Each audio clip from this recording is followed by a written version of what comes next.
আজকে আজকে যে পরিস্থিতি হয়েছে ক্যাম্পাসে, অ্যাটলিস্ট আপনারা যদি কেউ দেখতেন, বিশ্বাস করেন আপনারা সারা জীবনের জন্য এই ছাত্রলীগ জিনিসটাকে যে কি পরিমাণ ঘৃণা করতেন বা ভয় পাইতেন আপনারা জানেন না।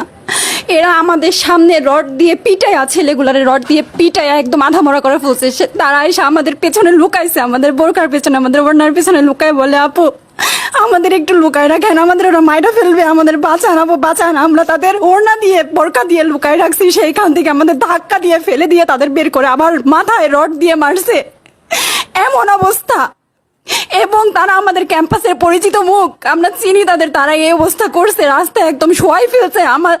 আমাদের হলের মেয়েদের বুকে বড় বড় যে আসতো ইট, এই ইটগুলো বুকে ফেঁকে দিছে, মানে একদম পুরো বুকে লাগছে, এরকম জামা কাপড় ছিঁড়ে ফেলছে, এত বাজে অবস্থা।